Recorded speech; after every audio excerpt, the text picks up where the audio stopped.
तसवुरु करियो त हिकु घरु आहे जंहिं जी हिफ़ाज़त लाइ बारूद जा ढेर लॻाया वञनि था, हथियारनि जा अंबार गॾे कया वञनि था। आम तौर ते त अहिड़ी तयारी कंहिं ॿाहिरी दुश्मन खां बचाए लाइ कई वेंदी आहे। बिल्कुलु, पर छा थिए जॾहिं इहो समूरो बारूद, इहे सभई हथियार कंहिं धारे लाइ न पर पंहिंजे ई घर जे भातियुनि लाइ खणिया वञनि।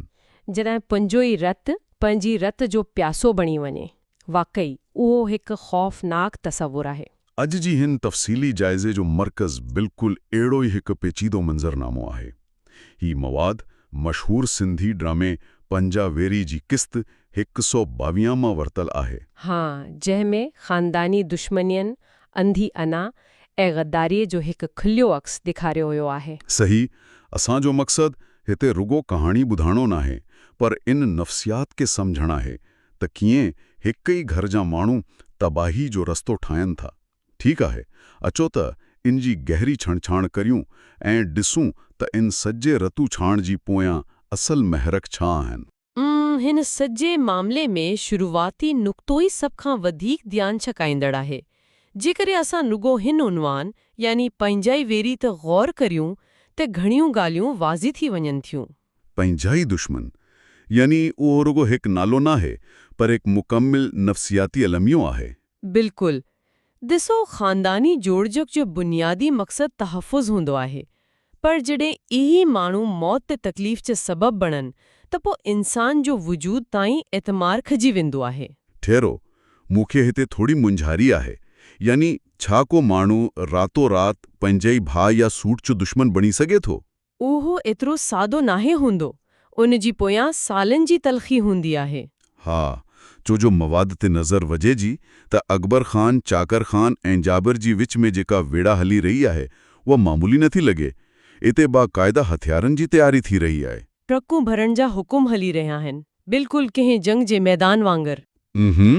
उहो ई त, ऐं जाबिर खे रस्ते तां हटाइण जो मंसूबो।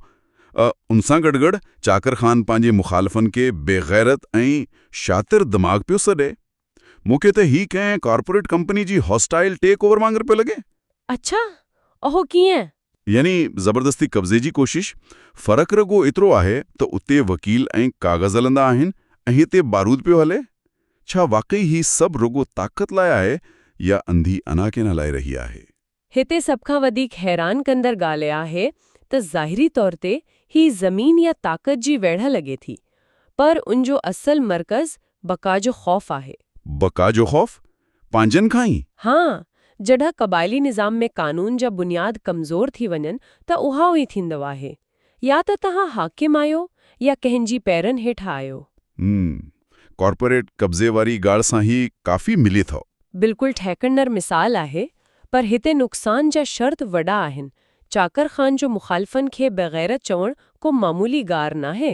न, मूंखे त उहा आम बदमाशी ऐं कावड़ लॻी रही हुई। न, उहा एक गहरी नफ़्सियाती हिकमत अमली आहे। उनमें हिकु मक़सदु लुकियल आहे। अच्छा, मतलब उहो जाणी-वाणी ही पियो करे? जी बिल्कुलु। जॾहिं को इंसान पंहिंजे ई रत जे ख़िलाफ़ हथियार खणे त संदसि ज़मीर खे जवाज़ घुर्जे। तव्हां पंहिंजे भाउ खे एतिरी आसानी सां नथा मारे सघो। सही, तंहिं करे हुओ पहिरियां उन्हनि जो किरदारु मस्ख़ थो करे। बिल्कुलु।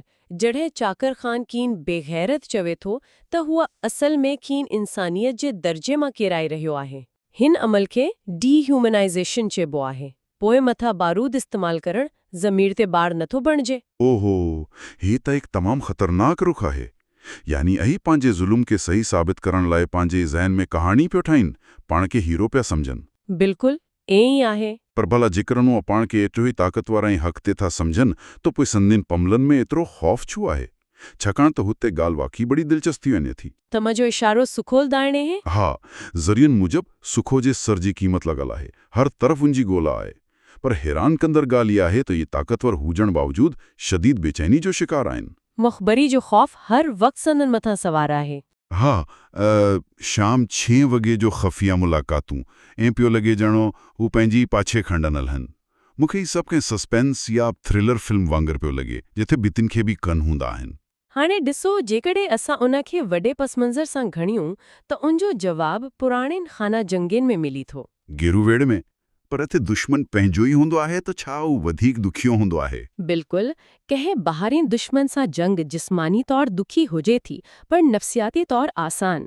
तव्हांखे सञाण पवंदी आहे त दुश्मन केरु आहे। सही, पर पंहिंजे ई रथ खां एतिरी छरक छू? छो जो पंहिंजो माण्हू तव्हांजा सभ खां वॾा राज़ ॼाणे थो। सुखो खे ख़बर आहे त घर जा कमज़ोर हिस्सा कहिड़ा आहिनि। अच्छा, यानी हुनखे ख़बर आहे त केरु पैसे ते विकामी सघे थो। हाँ, उहो मुख़बरीअ जो ख़ौफ़ इन ॻाल्हि जो सबूत आहे त जॾहिं एतमाद टुटंदो आहे त शक जी बीमारी पैदा थींदी आहे। हू पंहिंजे ई जाड़ में फंसे चुका आहिनि। यानी ताक़तवर हूंदे बि सफ़ा लाचार आहिनि, कंहिं ते भरोसो नथा करे सघनि। हर नौकर, हर भित खिन जासूस थी लॻे। बिल्कुल, ऐं उहा ई सिंधन सभ खां वॾी ज़हनी सज़ा आहे। त मुकम्मल ज़हनी तबाही आहे। पर जेकॾहिं मर्दनि जो इहो हाल आहे, जेके हिन रांदि जा रांदीगर आहिनि, त पोइ इन्हनि जो छा, जेके हिन वेड़े जो हिसो ई न आहिनि? तव्हांजो मतिलबु औरतुनि खां आहे? हाँ, मवाद में असांखे हिकु इंतिहाई तकलीफ़ ॾींदड़ पासो नज़र अची थो। ड्रामे जोन औरतूं पारस जी ज़बरदस्ती जी शादी जो हवालो ॾिनल आहे। सूनीअ जा सूर बयान थियल आहिनि। घर जे अंदरि चाची ऐं अमान जे रूप में औरतूं बेवस बैठल आहिनि। बिल्कुलु लाचार। सिंधन ज़ुबाननि ते रगो ज़ुल्म, इंसाफ़ जी घोर ऐं तबाही जा लफ़्ज़ आहिनि। मूंखे ऐं महसूस पियो थिए त जेतोणीकि बंदूकूं अकबर खां ऐं चाकर खां वटा आहिनि, पर असल निशानो उहे औरतूं पियूं बजनि। हाँ, इहे ॼण हू कंहिं यरगमाली वांगुरु बंद हुजनि, कंहिं हॉस्टेज सिचुएशन में। तंहिं करे उन सब जो असल मतिलबु छा आहे? छा औरतनि खे हिते रगो के खुली मैदान तौरु इस्तेमालु पियो कयो वञे? इन मां हिकु इंतिहाई अहम सवाल पैदा थिए थो, जेको ताक़त जे इस्तेमाल बाबति आहे। असां आम तौर ते तशद्दुद खे रगो जिस्मानी ज़ख़म समझंदा आहियूं, बारूद ऐं हथियारनि वांगुरु। बिल्कुल, पर हिते जेको औरतनि सां थी रहियो आहे, उहो घणो नफ़्सियाती तशद्दुद आहे।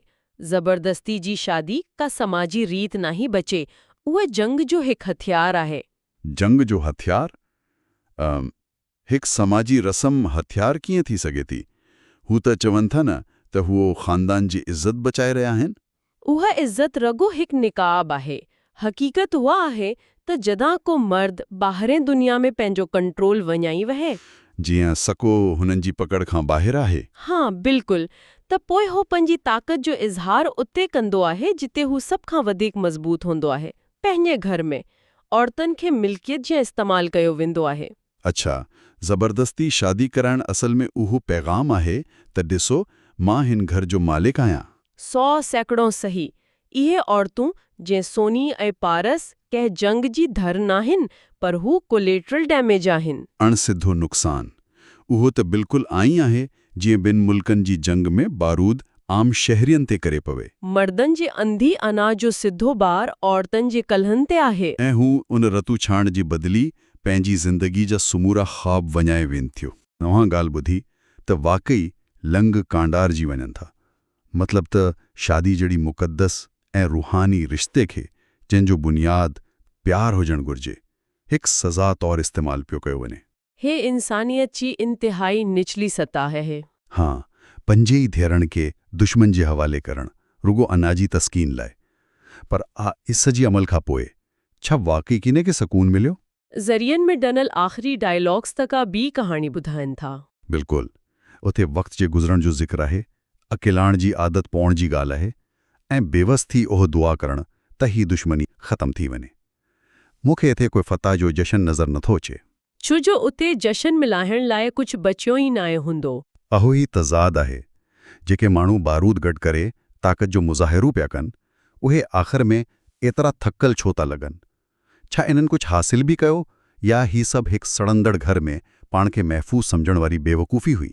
तव्हां जंहिं तज़ाद जो ज़िक्र कयो पिया, उहो ई इंतकाम जी नफ़्सियात जो सभ खां वॾो अलमिया आहे। यानी बदिले जो चक्कर हमेशा हर शइ खे साड़े हाक कंदो आहे। पर भला छा उन्हनि खे शुरू में अंदाज़ो न हूंदो आहे? चाकर ख़ान जहिड़ो शातिर माण्हू नथो सम्झी सघे त ही जंग हुनजो पंहिंजो घर तबाह कंदी। ॾिसो, अंधी अना जो सभ खां वॾो नुक़सानु उहो ई आहे त उहा मुस्तक़बिल ॾिसण जी सलाहियत खसी वेंदी आहे। शुरूआत में खेनि लॻे थो त हुआ कंट्रोल में आहिनि। हा, हथियारनि जी ज़ोर ते फ़ैसिला पिया कयनि। पर जॾहिं जंग डुघी थिए थी त उहा रुगो पैसो नथी खाए, रूह खाई वेंदी आहे। उहा अकेलाण जंहिंजो आख़िरी डायलॉग्स में ज़िक्र आहे, उहा इन ॻाल्हि जो सबूत आहे। जॾहिं पंहिंजनि खे ई मारी छॾियो त पोइ आख़िर में छा बचंदो? रुगो हिकु ख़ाली हवेली ऐं बारूद जी बू, खून ऐं खून खे सॾींदो आहे। वो सम्झी चुका आहिनि त जंहिं बका लाइ हू वड़िया, उन सिंधन ख़ानदान ई ख़तमु करे छॾियो। हाणे हो फतह न रुगो छटकारो पिया करनि, उन ही वाक़ई हिकु अदा सिकंदर अंजाम आहे जिते फतेह जो मतिलबु राख जे ॾेर ते राज करणु आहे। बिल्कुलु सही चओ तव्हां। जेकॾहिं असां हिन समूही छंड-छाण खे सहेणियूं त हुन मवाद मां वाज़े थी थो त जॾहिं घर जा भाती वढ़ंदा आहिनि त सभ खां ख़तरनाक दुश्मन को ॿाहिरियो नाहे हूंदो। उहो उन ई घर जी चौदीवारी अंदरि मौजूदु हूंदो आहे। हा, उहा ज़िद ऐं कूड़ी अना असल हथियार आहिनि जेके बारूद खां बि अॻु हलनि था। ऐं ॾिसो, हीउ रुगो कंहिं ड्रामे जो अहवाल नाहे। बिल्कुलु न। असां रोज़मर्रा जी समाजी ऐं ख़ानदानी रवयनि में बि आह साॻी तबाही ॾिसूं था। ताक़त जो ग़लति इस्तेमालु कॾहिं बि तहफ़ुज़ नथो ॾे। उहो हमेशह अदम तहफ़ुज़ खे जनम ॾेई थो। जेका ॻाल्हि मूंखे सभ खां वधीक सोचण ते मजबूर करे रही आहे, उहा मुंहिंजी शुरूआती ख़्याल ॾांहुं मोटी वञण थी आहे। मूं सोचियो हो त मसइले खे सुञाणो सवलो हूंदो आहे। पर हिते आई नाहे।